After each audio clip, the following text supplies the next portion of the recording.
Oh, he's putting it in a recycling bin.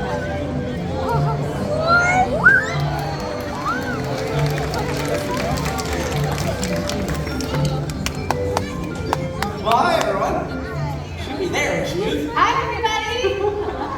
Welcome here to Feather Friends in Flight. My name's TJ. My name's Lucy. And birds, just like all the ones that you've seen flying around here, they've been telling their story in this theater ever since the park opened for just over 25 years now. Yeah, and this is our favorite part of every day, getting to come out and share amazing birds with all of you, like this one right over here. That is Harvey, and he is a trumpeter hornbill. Yeah, so trumpeter hornbills, they're found in the forests of Africa, and they are built to be able to maneuver around all those tree limbs. But why talk about it? We can show you, right? Yeah, you want me to go Yeah. Okay. We'll do the thing. Okay, so Lucy's gonna make her way to the back.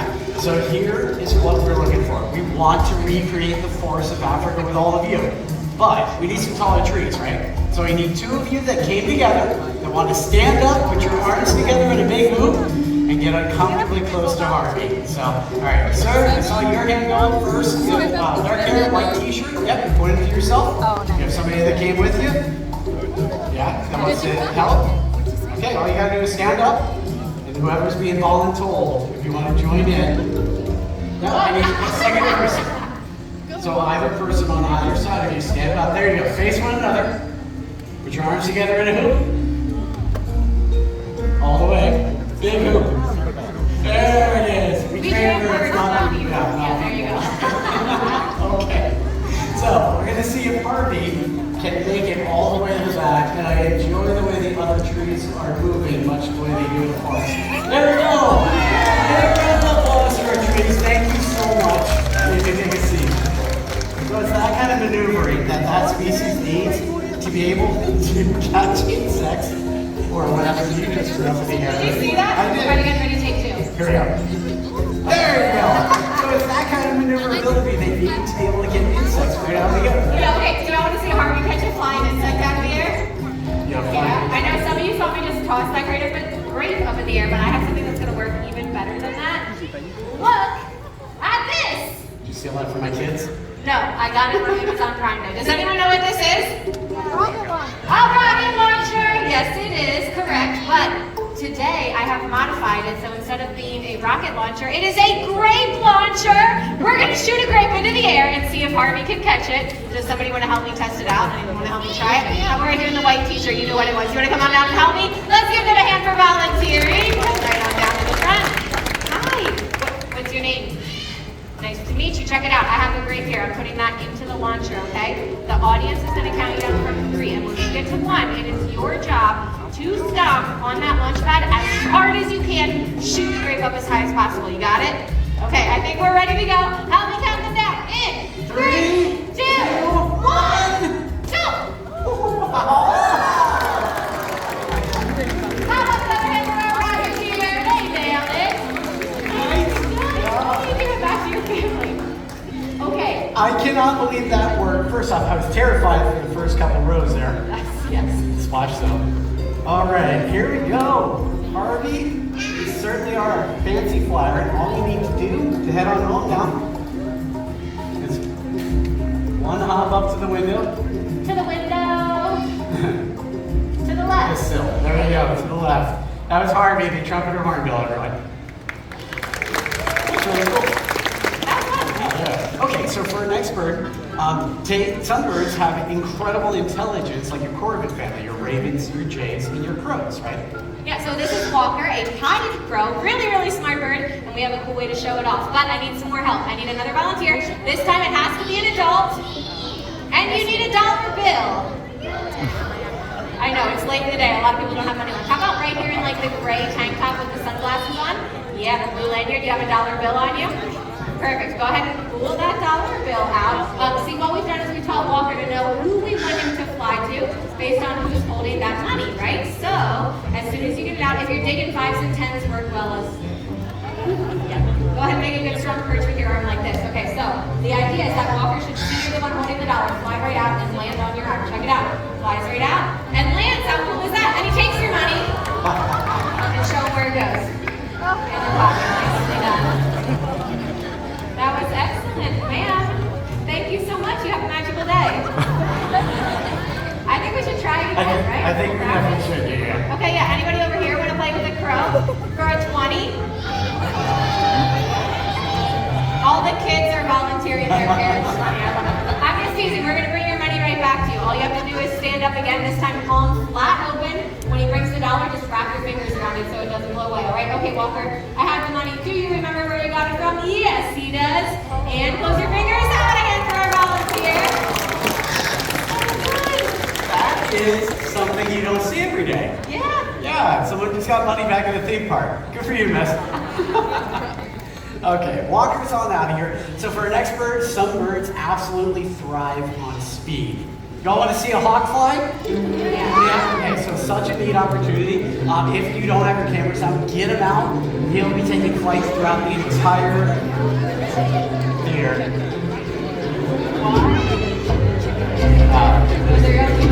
Is there another one over there? Oh my Why don't gosh. you take a Okay. walk through the Hold on, wait. pitches? Is the hawk actually coming out right now? Yeah, I definitely said hawk. I didn't say chicken hawk. Okay. Hey, yeah, let's go. Okay, we gotta go. There is a hawk coming. Your life is at stake. Come on, we're gonna come up here. Yeah, right up front here. Okay, here we go. You know what, TJ? I tell you what. Chickens and hawks aren't really friends. Do y'all know the circle of life? We don't do that here. TJ, I'm gonna walk the ladies home, okay? I'll come right back out for the hawk. Hold on 1 second. Okay, Tristan, here we go. We're gonna go. Yeah, come on. Let's get out of here before the hawk comes out. That's something, huh? Yeah, chickens are gonna be fine with Lucy. So in the meantime, let's meet Mason. Mason is a Harris hawk. Here he is now. So he's gonna be making flights like this between Adam and myself throughout the whole theater. Harris hawks are really cool. They're found in the southwestern region of the United States, near states like Arizona, New Mexico, Texas. Look at that flying right over the top of your heads. So, if you have any hawks in your area, they're usually going to go after smaller prey items, things like small rodents, lizards, small birds, stuff like that. Now, Harris hawks are really cool because they have learned to be able to hunt after larger food items, all the way up to like a jackrabbit, which is really cool. So, here we go. Another flight right over the top of all your heads. Really, really cool. It makes them kind of like almost like a wolf pack.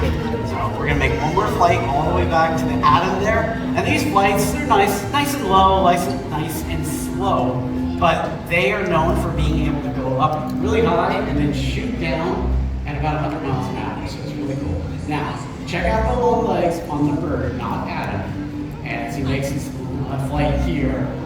Those long legs allow him to be able to perch through the spines of a tall cactus. It's really cool. Give a little tail wag goodbye, and that is Mason, the Harris hawk. There you go. Oh, wow. Yeah, thank you. Hi. Okay, TJ, chickens are all back in the coop, safe and sound. We can fly the hawk. About that? Oh no, did I miss the whole hawk? If you were like 10 seconds faster, you would have caught the tail end. Thank you. Okay, well, did you at least, that was really bad. That was really bad. Did you at least tell them all the cool stuff you know about hawks? I did, right? Yeah, okay, thank you for that. All right, so it's probably a mix, truly. Okay, so how about this, bonus fact. A hawk, or even an owl, they're so beneficial because when they have them in your area, they can eat like 1,000 mice or rats in a given year. Which is good for us. We had the biggest rat problem here not too long ago, actually. Do you remember that?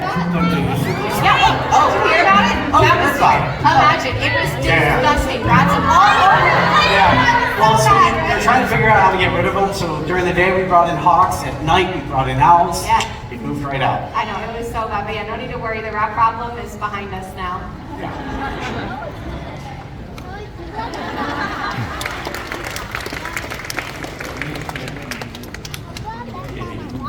I'll take it. Okay. Anyway, moving right along. Oh, actually, before we go on to the next thing, I had a fun idea while I was corralling chickens in the back. Go with me. You see, okay, we work with birds from all over the world, right? But people always ask us, how do we train them? What keeps the birds here instead of flying off to Epcot to drink around the world? What if we talk about training for a couple minutes? Do y'all want to see a training session? Yeah? Okay. I was thinking we could bring out one of the ravens, like maybe Neptune.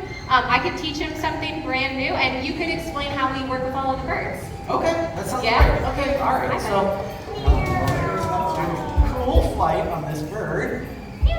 There you go. so you're watching Neptune. He made that cool flight, and he came over the rock. Now, Lucy is trying to set up a pattern. She wants that behavior to be the top behavior of coming to the rock. So she's giving treats to be able to. What are you doing? Nothing. You just untied my shoe, and you're giving him treats. No, I'm not. No. Oh no, not bad. I gave him a treat for coming back to the rock because I wanted him to stay here. Look, stay. Good. That's what we've been working on. Nice, Awesome. right? That's Yeah. great. Good. Here's the thing though. It's talking about setting up that behavior. You're trying to set it up so that basically you're going to reinforce behavior to happen again and again and again. And sometimes it's not the one that you're trying to reinforce. Neptune, no. They like that too. So what had happened was over your weekend, Neptune started untying shoelaces in the back, and I saw it, and I kept giving him a bunch of treats for it, and now he won't stop doing it. It's like his favorite new thing. So I thought it would be funny to bring him out here Okay, and I'm show just off gonna everyone out here. get down here. Wait, no, let him do the other one. It's funny. Why not?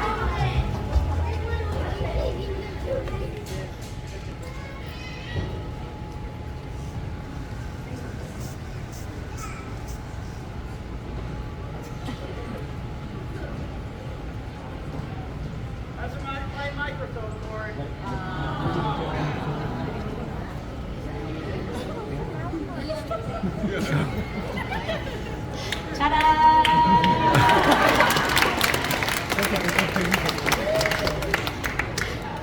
I don't know what to do with that. Can we fix it? Hold on. Okay, so we have Ron, our stage manager, and Gail, our sound tech in the back. Hello. What do we do with that? Oh, okay, yeah, the other one. Do you want to have someone run it out for you really fast? Why not? Well, no, come on, stay out here, and then because we need two people, you can, TJ, come on, TJ. Okay, the shoe thing was pretty good though, right? Okay, well, I did need TJ's help for what we were gonna do next, so yeah, I tell you what we're gonna do. We're gonna mix things up a little bit. How about this? Ooh, okay, do y'all wanna meet a parrot? Yeah. Yeah? Okay, hold on 1 second. Let me see if we can skip ahead a little bit. Bear with me. Hey guys, Josh. Hey, could you bring out Pogo really fast? Pogo? Like right now? Yeah? Okay, thank you so much. All right, so Josh, one of the trainers in the back, is gonna see if Pogo wants to come out. Pogo's this really cool little parrot called a lesser sulfur-crested cockatoo, and normally they're found in Indonesia, but Pogo has lived around people his whole life, and he has learned a bunch of really cool stuff, including some mimicry. Has anyone seen or heard a talking parrot before? Yeah, a lot of you. Okay, yeah, so that's a behavior called mimicry, right? They're not really talking like you and I are. What they're doing is copying sounds that they hear in their environment. And all parrots have this ability, but out in the wild, they're going to copy other parrots, right? Their flock mates, their parents. That's how they develop their own language. Josh, thank you so much for bringing him out. But okay, in the home, when they live around people, sometimes, very rarely, they learn to copy us, and it sounds like talking. So Pogo, can we do some mimicry? Let's start off with something easy. Can you say hello? Yes, very little tiny hello. Do you want to hear it again? Yeah. Yeah, hello. Nice. He knows how to mimic a few other things. Let's see if he wants to do some more. How about hi? Hi. Okay, little hi. And then one more. This one's really cute.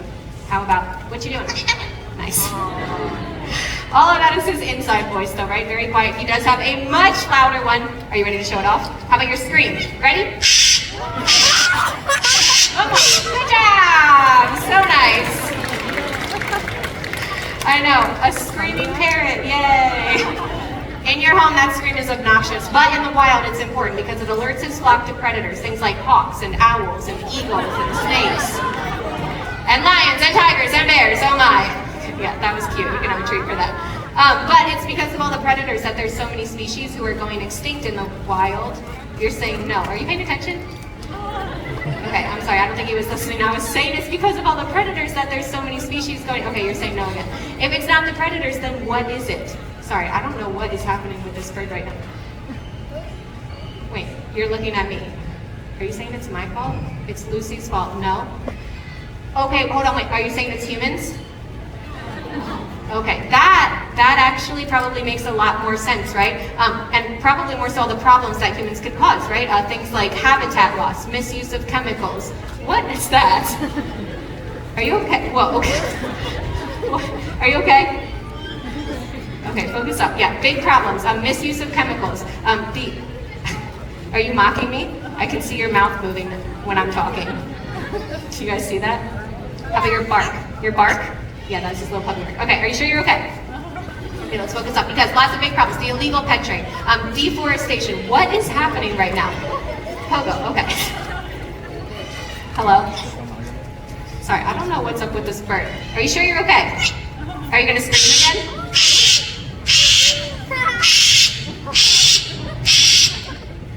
Good job! We're still doing screaming. Okay, yeah. Point I'm trying to make. Lots of big problems out there. So, okay, whoa, Pogo, come on.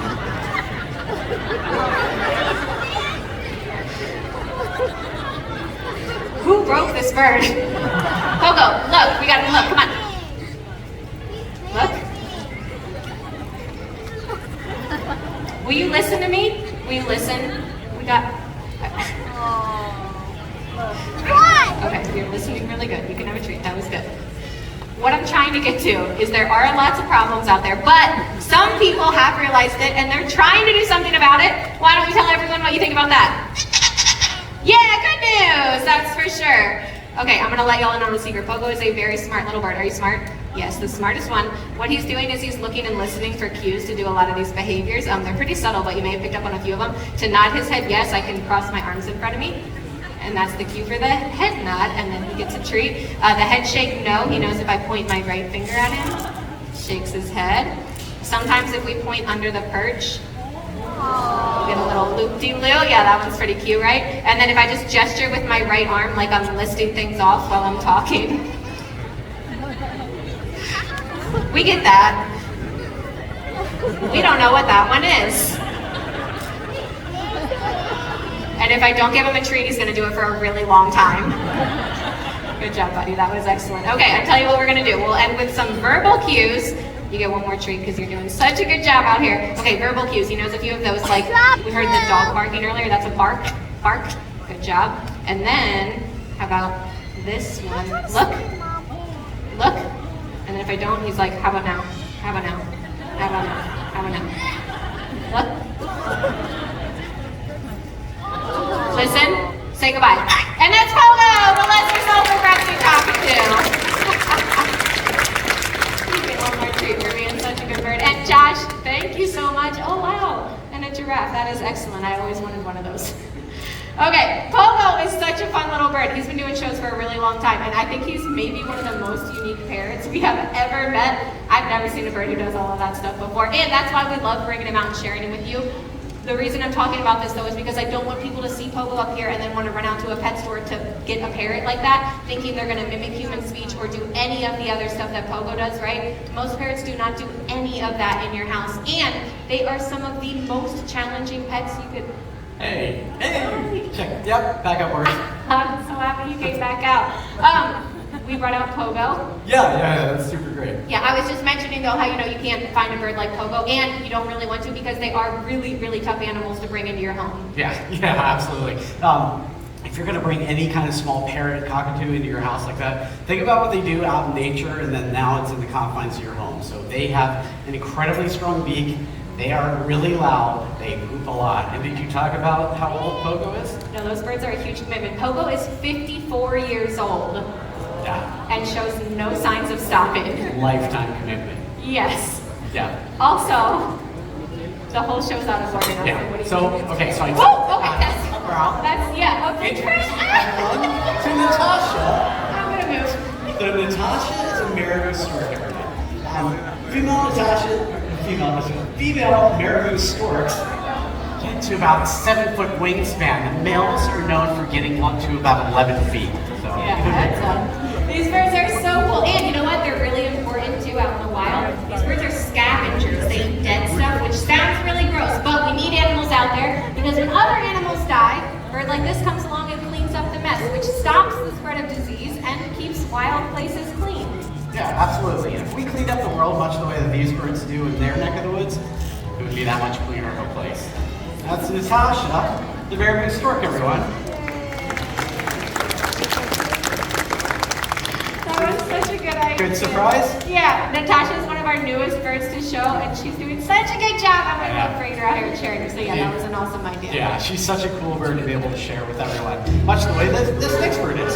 So this bird joining us, this is a crowned crane, everyone. And his name is Fraser. Yeah, Fraser Crane. Yeah, cheers to you.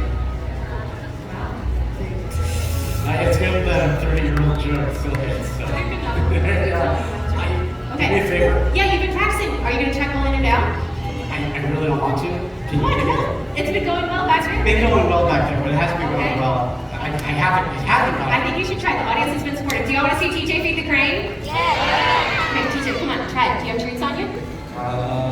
Yeah, I do. Okay, so what TJ's been working on is building his relationship with Fraser. That's the foundation of all of our training here, right? Started in the back. He's been giving Fraser all of his favorite treats. Come on, Fraser. I think that's Crady's for laughing at you. No, okay, let's try it again one more time. I got you something that I think is going to help you out. I know you've been working with Fraser, so I thought you might need just a little bump in the right direction. Look over there behind the rock. Go look, go look, look, look. Yeah, see, Scott knew about it too. This is going to help. See, crown cranes get their name from the crusted golden feathers on their head. So what better way to help TJ than to give him his own crusted golden feathers? Put it. I appreciate it. Put it on. Put it on. Put it No on. one wants to see me Put with it this on my head.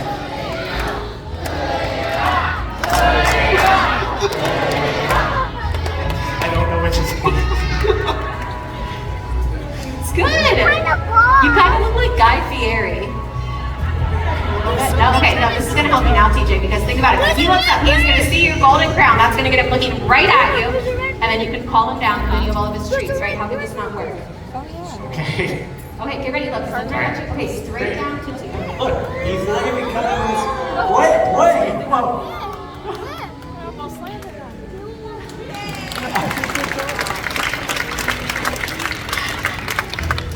Did this hat just work? No. The hat was for all of us. Come on, now you've been hanging out with that bird all week. All that work finally paid off. That was Fraser Crane, everyone. The hat was really just so I could say, 2003 Justin Timberlake, everyone! That's a vibe. Bye. Okay. The hat is a little bit silly, right? Obviously, that's not how we train the birds, but the relationship building, that is a huge part of it. That's how we're able to bring the birds out, share them with all of you, and hopefully inspire everyone to think about the bigger relationship we all have with the natural world and the impact we can have on wildlife every single day. Yeah, absolutely. The story that comes to mind for me when you say that is the story about the symbol of pride of the United States of America, the bald eagle. Everyone, this is Hope. Hope is a young bird. She was injured to the point that she couldn't go back out to the wild. So she found a home here with us, and that enabled us to be able to share the story, the plight, if you will, of what these birds went through. There was a time not that long ago where their numbers had dropped so incredibly low, it was feared future generations were never going to be able to see these birds out in the wild again. But something happened. People took notice of that, and they made changes. Started cleaning up waterways where bald eagles were fishing, and even stopped using chemical pesticides like DDT, which is actually a big reason for their downfall. Yeah, and the cool thing is, it was people who helped bring this bird back from the brink of extinction. Yeah, so much so, their numbers rose so incredibly high, they were officially taken off the endangered species list. It's a true testament to the power that we hold collectively to be able to help so many species out in the wild. Yeah, it's an amazing success story, and there is a lot of phenomenal work being done, but there are still many animals in wild places that need our help, including these birds. This is Siegfried, and he's a blue-throated macaw. Blue-throated macaws are one of the most endangered species of macaws found in the world. They're only found in Bolivia, and right now there's less than 400 of these out there in the wild. Yeah, it's a very low number, but it's not all bad news. We've teamed up with an organization called the World Parrot Trust, and they're breeding blue-throated macaws whose offspring will be released into Bolivia to join up with the populations there in the hopes that one day we might get the chance to see skies filled with blue-throated macaws. And what an incredible sight that would be. But it doesn't end there. There's so many birds all around the world with their own unique story that need their help, need our help. Like this bird coming out the window here. What kind of bird is this, everyone? a toucan. His name's Bruno. So we're gonna talk about it. Yeah, or Brew the Nocturneville. There's a lot of cool animals out there. Go out in nature and explore because you never know when you might find your new favorite. Yeah, absolutely. And on behalf of all of us on stage, as well as all those with feathers, we'd like to leave you with this one final wish. May your hearts take flight and your spirits soar forever.